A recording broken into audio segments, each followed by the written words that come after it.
Once again, welcome to our official YouTube channel, that is Dlsa Hojai, and I am Mrs. Pronita Amorang, Secretary, District Legal Services Authority, Hojai. As we all know that today is 1st December. Each year, December 1st is observed as World AIDS Day, in order to raise awareness and to unite people worldwide in the fight against the global health issue of acquired immunodeficiency syndrome, in short, AIDS. It is also significant to fight the stigma around it and focus on providing care and support to those who are already living with the disease. Each year, World AIDS Day is observed with a particular theme in mind. For 2020, the theme is Ending the HIV AIDS Epidemic, Resilience and Impact, which will focus on creating global solidarity among people who live with HIV and also seek to destigmatize the health issue. The theme also focuses on the importance of providing resilient care and support even during the coronavirus pandemic.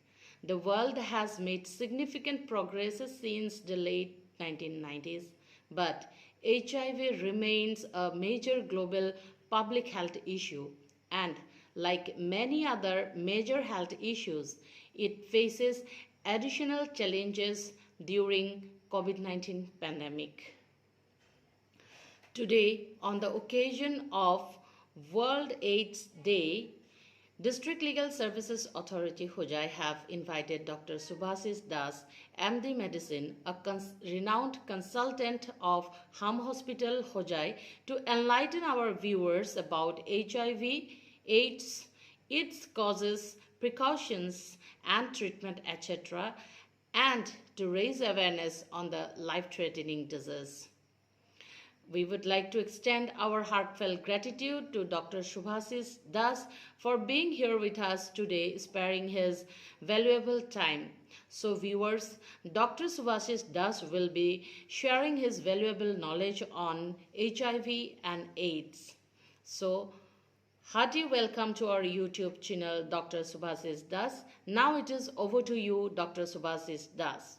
Viewers, let us hear his Dr. Subhasis Das's valuable inputs on the life-threatening disease HIV AIDS.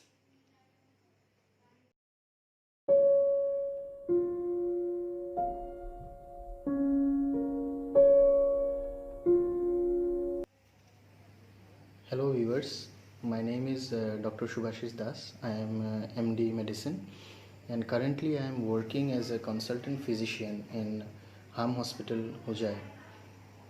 Today on this World AIDS Day, I would like to extend my heartfelt thanks to District Legal Services Authority Hojai for giving me this opportunity to create an awareness program on this issue of HIV AIDS. As we all know that HIV AIDS is a very important topic because there are lots of stigma associated with this illness, and so many people who live with HIV AIDS has to bear with the burden of the psychological trauma as well as the physical illness associated with AIDS. So the District Legal Services Hojai Authority Hojai has done a commendable job of doing an awareness program, because this kind of awareness program is really required in our society so as to dispel the doubts and the negative attitude of the people towards the HIV infected people. So viewers, what is HIV AIDS? Now, HIV is a human immunodeficiency virus. It's a retrovirus and it causes AIDS. Now, AIDS is acquired immunodeficiency syndrome. So in simple terms, HIV will result in deficiency of the body's immunity, so you will be prone to various kinds of illness which the normal human beings won't be prone, or will be affected or infected with many common illness which the normal human being won't be susceptible to. Now, as we all know, we are constantly being exposed to the environment, and the environment is having various kinds of noxious stimuli in the form of in bacteria and fungi, and they are constantly fighting with the body's immune system, which is our natural defense. Now, what does HIV virus does? HIV virus depresses your body's immunity, and as a result you will be susceptible to those illness, or you will be suffering from those illness. So our purpose, treatment apart, being a physician, what we do is we give treatment to those patients, and as common people, what we can do, we can give support to these people because they really require our support, and the fact that it is not a curable disease, they will have to live with the disease till they live. There is no cure for it.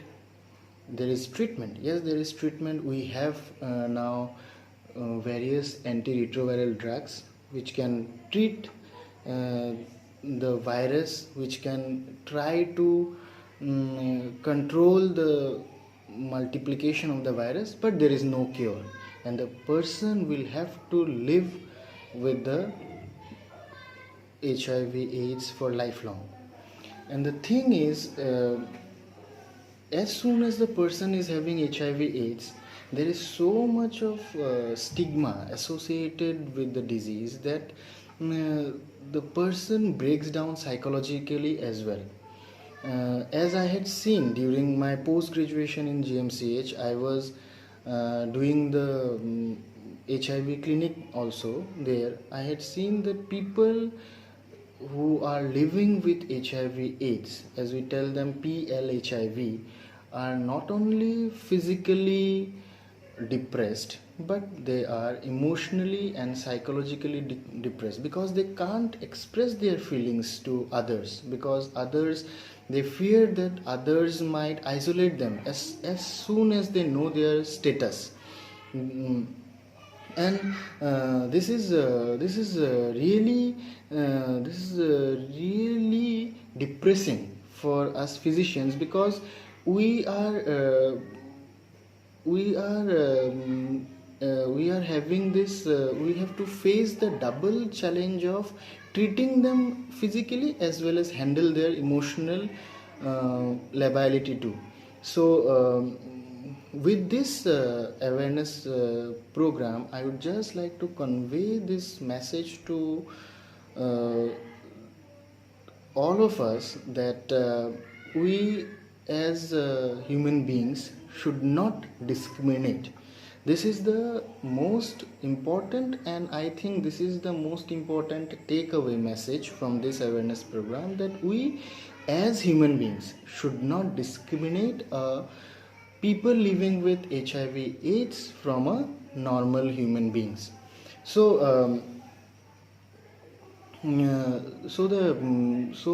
with that, I would like to just carry forward this awareness campaign with some of the common queries that the normal human beings or the general public have regarding this illness. So the first and foremost question that most of the people have is, do all people with HIV have AIDS? No, and the answer is no. All people living with HIV do not have AIDS. AIDS is the last stage of HIV infection.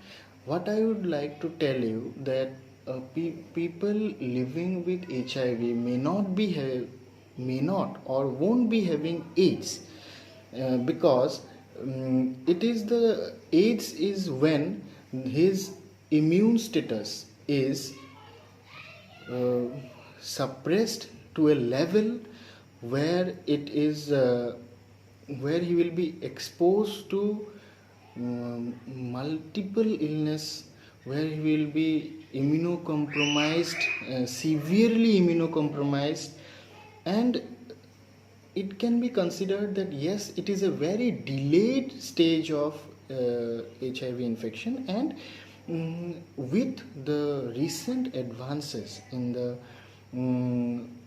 antiretroviral treatment, we have been able to delay this progression from HIV to AIDS in a significant way. Yeah. So, how do people get infected with HIV? There are various routes of transmission of HIV/AIDS. Sexual route of transmission is one. Then blood transmission through blood and blood products is one. Transmission through injectable injection drug users, or transmission through injectable is one, and the transmission from mother to child, or the perinatal route of transmission. Now I would like to elaborate on this routes of transmission, and I would also like to dispel various doubts regarding the routes of transmission, which is the main reason of stigma associated with HIV/AIDS. Now, sexual route of transmission is one. Yes, sexual route, both vaginal, anal intercourse results in can result in transmission of HIV, and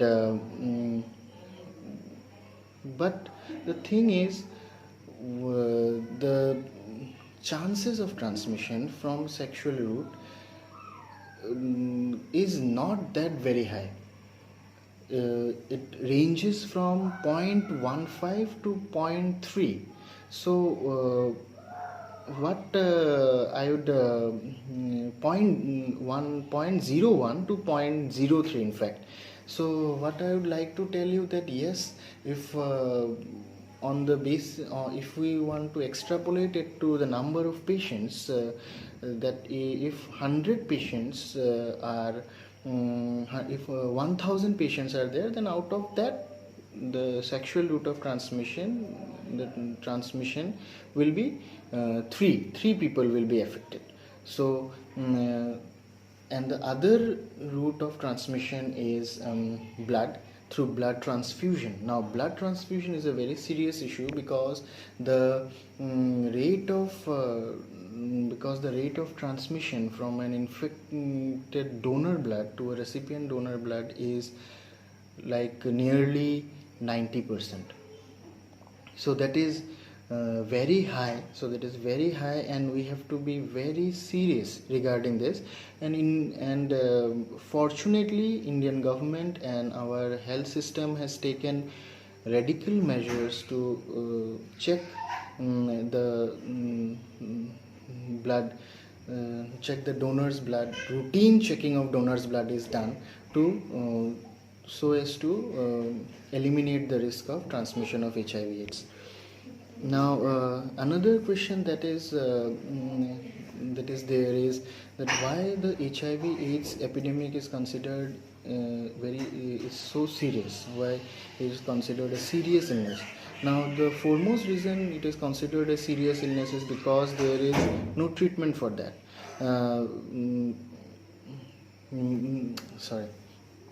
No treatment means because it's not a curable illness. Once you are infected with HIV, you will have to live with this disease for the rest of your life. Yes, there are medications for that, and the medications, the treatment burden is there. The patient will be exposed to various illnesses, and for that exposed to various illnesses, he will be exposed to many opportunistic illnesses, and for that he will undergo treatment. And one of the reasons that it is considered a very serious illness is considering the stigma and the taboo associated with the disease. Yes, HIV AIDS, even though the number, even though it has been 40 years, but still the stigma and the taboo associated with disease is still very high.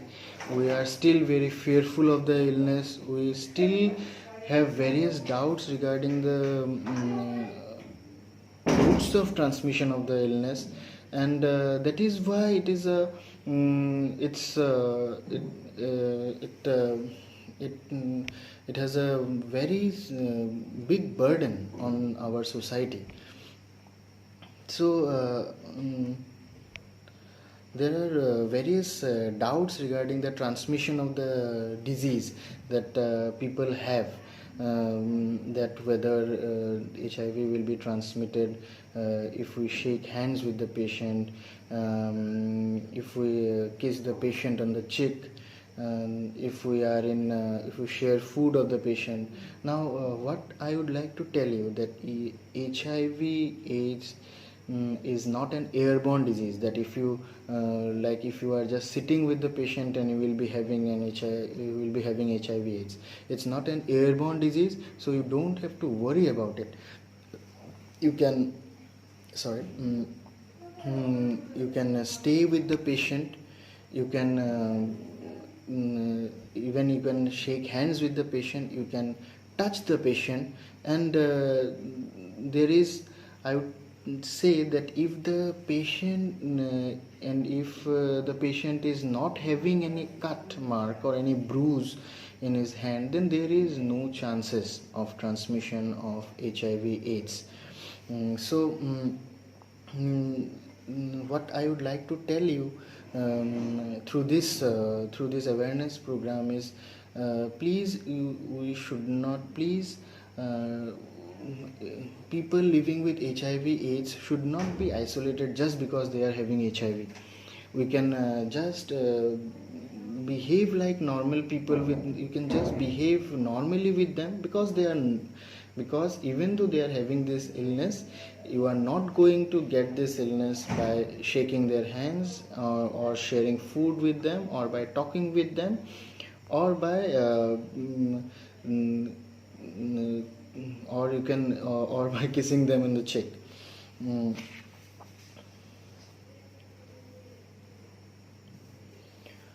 Now another important question is whether there is a connection between HIV/AIDS patient and other sexually transmitted illness. Yeah,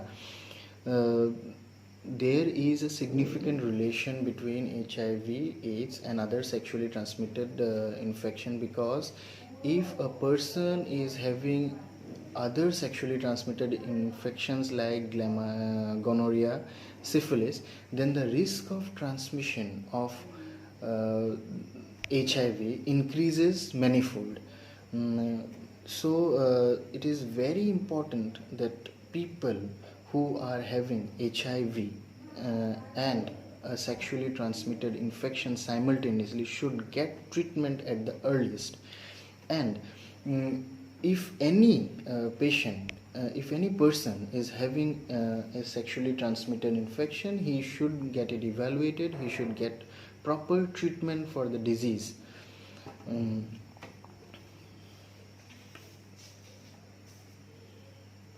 Now there are some things that should be known, that I should like to discuss with you regarding the preventive measures for HIV/AIDS. Now, safe sex practices is the foremost. I think it is the foremost preventive measure that you can do to prevent HIV/AIDS. Use of contraception in the form of condoms is very helpful, and then safer sex practices in the form of avoidance of promiscuous sex, being faithful to your partner, and use of contraception is very important in preventing HIV/AIDS. Now there are And another thing that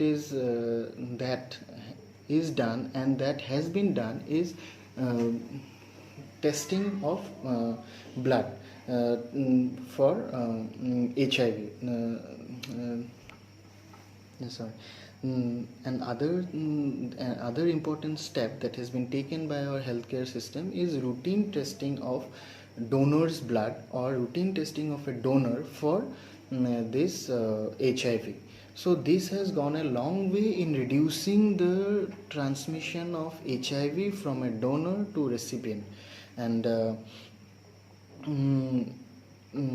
and the government has really done a commendable job in doing this thing, and that routine testing of donors and routine testing of donors blood for HIV is being done, and which has drastically reduced the rate of transmission of HIV. Now what are the various ways in which a mother can transmit HIV to her unborn child? Now this is also a very important topic, because if a mother delivers if a mother delivers through the normal vaginal delivery, the risk of transmission of HIV is high. It is nearly 20 to 25% risk of transmission of HIV is there. So if we can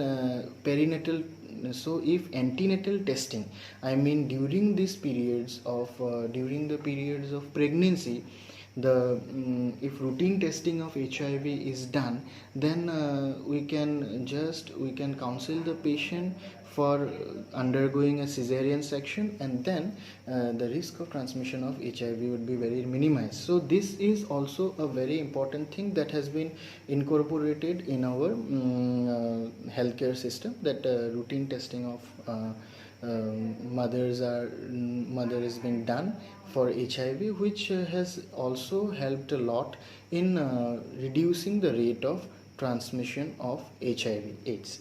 Now can HIV be transmitted through breastfeeding? This is also a very relevant question which is there in the minds of people. Yes, HIV can be transmitted, but the risk of transmission of HIV through breast milk is only 0.5, and the benefits outweighs the risk. So what the government of India or what our National AIDS Commission guidelines suggest is, yes, we should continue with breastfeeding.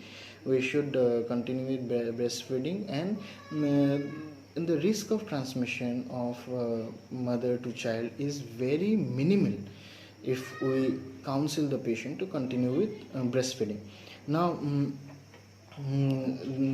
as I have discussed with you how the risk of transmission from a donor's blood to recipient blood is can be prevented. This is also has gone a long way in prevention of HIV AIDS. Now what I would like to discuss with you is various ways in which we can raise awareness and we can prevent the spread of HIV AIDS. Now first and foremost we can do a sex education program in schools, and I think India is lagging behind in this because we consider this issue as a stigma or a taboo in our country, and we don't discuss much, but this goes a long way in prevention of HIV AIDS. Now sex education in schools will just enlighten the juveniles regarding the safe sex practices, and then they will just be able to make some conscious decision regarding, because it has been seen that intravenous drug use and then sexual transmission is sexual route of transmission of HIV/AIDS is common in this juvenile and adolescence period. So if we just do sex awareness programs in schools, then they will be conscious and they will be able to make conscious decisions regarding their life. Now another thing that can be done is to do awareness campaign regarding safe sex practices, like use of contraception in the form of condoms, and then counseling people for avoidance of promiscuous sex, and then making people aware regarding the various sexually transmitted infections, and HIV, if people indulge in promiscuous sex, and being faithful to a single partner, and that also goes a long way in preventing this HIV/AIDS. And then what we can do is we can do awareness campaigns to tell people for to request people, if they are being exposed to a person with HIV/AIDS, or if they fear of being exposed to a person with HIV/AIDS, to come for routine testing, as there is so much of stigma associated with this illness. People fear to come out and get themselves tested, and in the process the infection that is occult in them, they just transmit this illness to others. And if we can do this awareness programs, that even if a person is exposed and he just comes early, then we have post-exposure prophylaxis for this patient. Then the risk of getting infected with HIV, if a patient takes post-exposure prophylaxis, it's also severely minimized. So that kind of, if that kind of awareness is being done, then people who have suspecting that they might be exposed to HIV/AIDS, they may just come up and do routine testing, and if incidentally they are found to be HIV positive, then they can just get a post-exposure prophylaxis, and that will help them in that will help them in not getting this dreaded disease. And we can also just do awareness among the healthcare personnel to healthcare personnel to have the universal precaution in the form of using gloves, then safe needle practices. We should burn the needles, and we should then we should just throw away the biomedical waste properly, and that will also help a lot in transmission of HIV/AIDS. Now what I would like to sum up in this today's discussion is that we should not discriminate people living with HIV/AIDS.